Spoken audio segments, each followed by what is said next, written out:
Welcome back. તો અમદાવાદની વાત કરવી છે. 2.5 ઇંચ વરસાદમાં અમદાવાદ પાણી થયું છે. માત્ર 2.5 ઇંચ વરસાદમાં સ્માર્ટ સિટી જળમગ્ન થયું છે.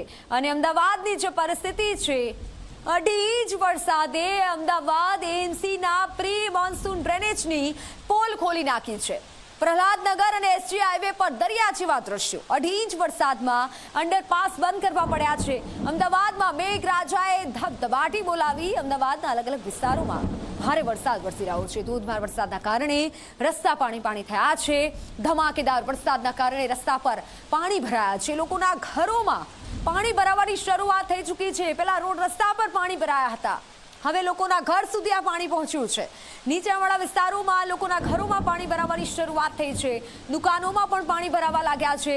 વેપારીઓની ચિંતા વધી છે. માલ નુકસાન થઈ શકે છે. લાખોનું નુકસાન વેપારીઓને થઈ શકે છે. અમદાવાદમાં હવામાન વિભાગે રેડ એલર્ટ જાહેર કર્યું છે. અમદાવાદના તમામ 5 અંડરપાસ અત્યારે બંધ કરાયા છે. અખબારનગર, મીઠાખડી અંડરપાસ બંધ કરાયો છે. મકરવા, પરિમલ અંડરપાસ બંધ કરાયો છે. એટલે તમામ અંડરપાસ બંધ કરવામાં આવ્યો છે. ખૂબ મોટી આ ખબર કે રેડ એલર્ટ આપી દેવાયો છે. હાલ શાહીબાગના અંડરપાસને ખોલી દેવાયો છે, કારણ કે ત્યાં પરિસ્થિતિ થોડી સારી થઈ રહી છે, જેથી વાહન ચાલકો જઈ શકે તે માટે શાહીબાગ અંડરપાસ ખોલી દેવાયો છે. એટલે તમે અમદાવાદના પૂર્વ વિસ્તારથી ઉત્તર વિસ્તાર તરફ હો તો પણ સાવધાની રાખજો, કારણ કે ઠેર ઠેર અત્યારે પાણી ભરાયેલા છે. આખા અમદાવાદની આ પરિસ્થિતિ છે. અંડરપાસ બંધ કરાયા છે. રોડ રસ્તામાં પહેલા પાણી હતું, હવે લોકોના ઘર સુધી પાણી ભરાયા છે. ઘર દુકાનોમાં પાણી ઘૂસી ગયા છે. વેપારીઓને ચિંતા છે માલ બગડી જવાની, માલ પલળી જવાની, કારણ કે દુકાન, મોલ તમામ જગ્યાએ પાણી ભરાયેલા છે. અને ખાસ વાત, લોકોના ઘરોમાં પાણી ભરાયા છે. જે પણ નીચાણવાળા વિસ્તારો છે અમદાવાદના, ત્યાં લોકોના ઘરોમાં પાણી ભરાયા છે. આ દ્રશ્યો આપ જોઈ લો કે જ્યાં વાહન ડૂબી રહ્યા છે. આખા વાહન ડૂબી જાય એવા કેળસમા પાણીમાંથી લોકો જવા મજબૂર બન્યા છે.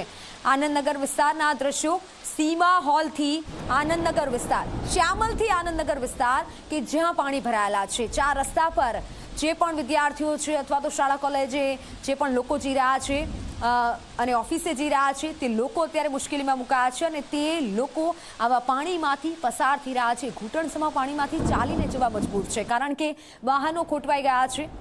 આ વિદ્યાર્થીઓ જુઓ, વિદ્યાર્થીઓ પણ ક્યાંક અટવાયા છે. લોકો મુશ્કેલીમાં મુકાયા છે. એક તરફ શાળાઓમાં રજા આપી દેવાઈ છે, જેથી વિદ્યાર્થીઓ જઈ રહ્યા છે ઘરે અને વાલીઓ વિદ્યાર્થીઓને લેવા માટે પહોંચી રહ્યા છે. પણ એ વાલીઓ પણ અત્યારે રસ્તામાં અટવાયેલા છે. સી 24 કલાક આપને તમામ અપડેટ આપી રહ્યું છે અમદાવાદ.